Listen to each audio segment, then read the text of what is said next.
Hey you guys, Yulia here. So in today's video I'm going to give you an update on the American pillar arborvitaes that I planted a few seasons ago. I'm going to show you this garden area in general and some of the changes that we already made and the plans that I have for this area. I'm also going to plant some beautiful redbud trees today. So let's get started. So here they are, the American pillar arborvitaes that I planted in November 2022. And I will try to find the footage of me planting it and kind of show you the size. I ordered these from fastgrowingtrees.com. I will put a link to that in the description down below so you guys can check it out. But these plants are the perfect example of the saying sleep, creep, and leap, because the first season, so the summer of 2023, they barely did anything. And what happens to the plant? There are establishing roots. And then the following season, they started creeping a little bit. And then this year, I could see they just shot up in their growth and added so much, like just the spring. I could see all of the new growth. So it definitely does take patience, especially when you order something online. But I am so happy with these. Remember that privet hedge that I took down this entire length? Some of the privet hedges came back, so I have to take care of that. But again, I just wanted to show you every single one of these arborvitae. I want you to see what to expect when you order something online. So here's the hedge from this angle right here. Honestly, I couldn't be happier because they came, I think they were about 3 feet tall. Some of them were 4, and some of them added at least 1.5 feet to 2 feet in height and width. And I think next year, this will be like a total hedge. It will merge and start to cover our neighbor's house, that's what we want. I just wanted to show you the scale of these trees compared to when I planted them. So here I am with the trees. Again, some of them grew a little bit taller than others, and water played a huge role in that. As you guys know, I don't have an irrigation in my garden except for the vegetable garden. So this guy was getting some of the vegetable garden irrigation, and you could tell. If I was watering all of these equally, they definitely would be a lot larger in size, which is perfectly fine. I have time for them to catch up. But as for their care, I would water them when we had some periods of drought. And if you remember, last fall we had 2 months of severe drought. So I was out here watering them every other day. I do fertilize these with plant tone once a year. Definitely helps with their growth. But other than that, I don't do anything. And my plan pretty much will stay the same. The only thing I think I'm going to have to do as they are maturing, I'm going to shear them just a little bit, but probably like every other year. I selected this specific variety versus, let's say, Green Giant or something else because I wanted a narrower arborvitae. So these right here only get to 3 to 4 feet wide versus a Green Giant that gets to about 15 feet wide. And this was a perfect space-saving solution because I want to have a lot of diversity of plants in here. These are more deer-resistant than the emerald green arborvitae. They're not 100% deer-proof, but they do not munch on these as much as the other type from what I heard. Show it to you one more time from this angle. And I wanted to mention our really harsh winter, this past winter.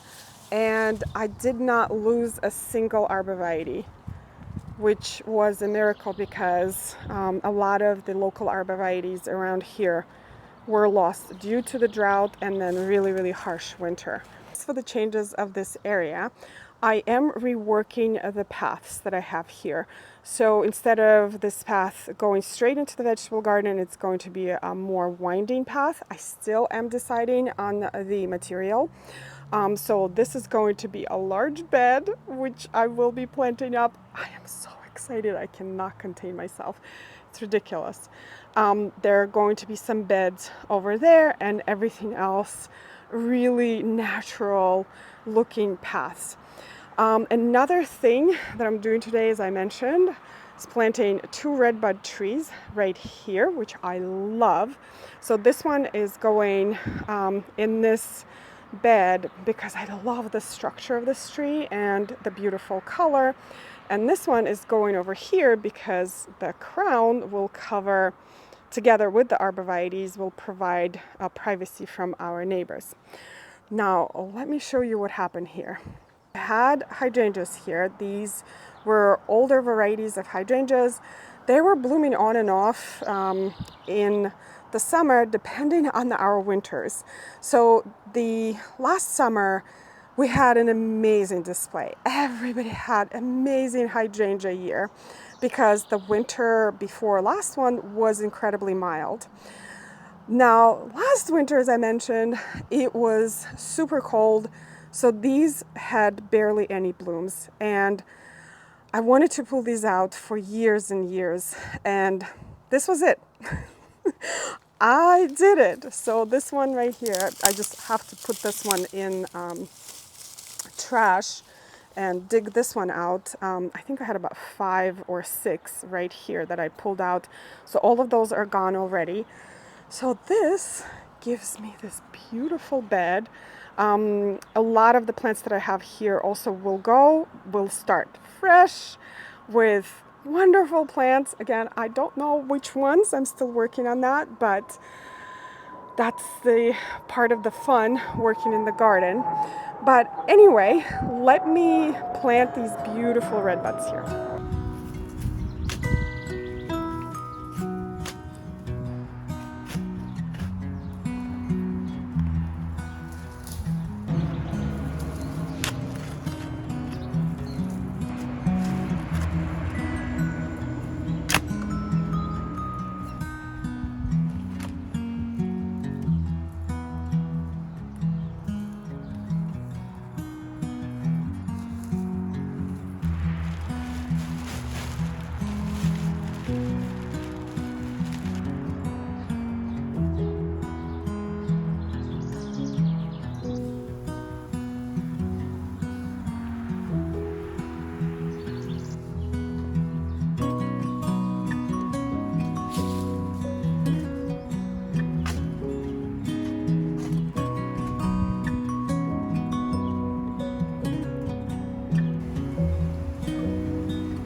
Redbuds, they're all planted.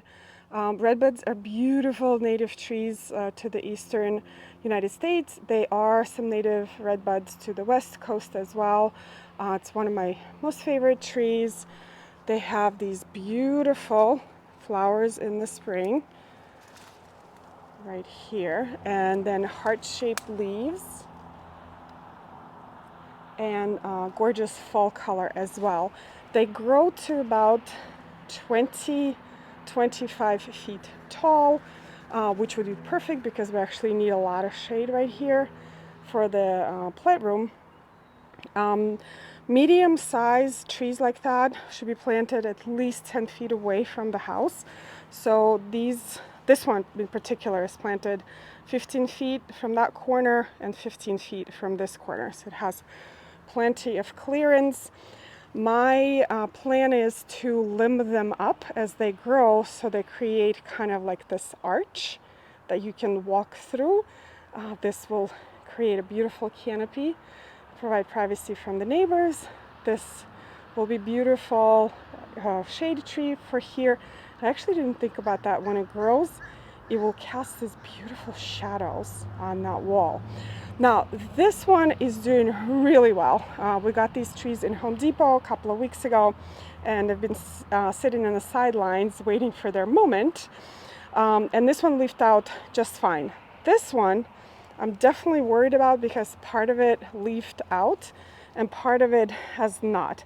I did the scratch test and they are green. The branches are alive, but they're not leafing out. I do have the receipt from this tree, and if it doesn't make it, I will just return it and get a new one. But I am so happy about this development. Now, quickly about what's going on over here, because you were probably wondering, like, what in the world is this mess over here? So you see where the flags are? That will be a path. So I'm actually removing all of the Solomon seal and replanting it somewhere else. And if you're wondering how quickly Solomon seal grows, this patch is about 7 years old, and it was about 3 by 3 when I planted it. So this is how it spreads. It kind of spreads, but not like super aggressively. I do like this plant, but just keep an eye on it if you plant it in the garden.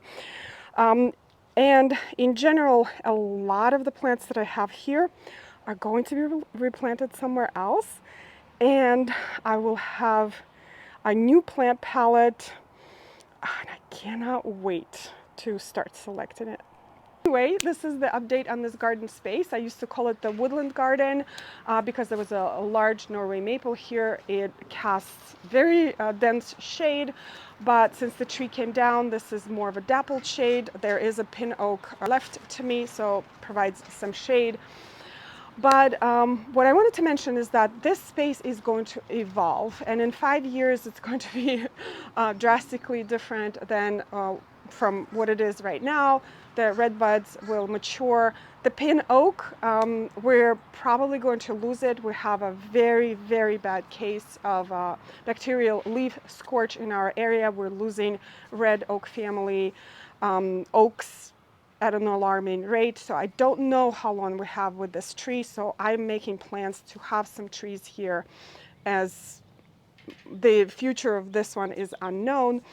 And this is the reality of gardens. They're constantly evolving. In 20 years, this again will be a very different space. Redbuds are short-lived trees. They live to about 20-25 years in our area. If we're lucky, they can live up to 50 years, but their normal lifespan is about 25 years, which is, again, this is the lifespan of things that are constantly changing in the garden. And if this space has a lot more sun right now, the trees will mature, it will provide more shade. So the plant palette will change and I will roll with it, and it's all fun and exciting process. Anyway, I hope you guys enjoyed this video and learned something new, and I will see you in the next one.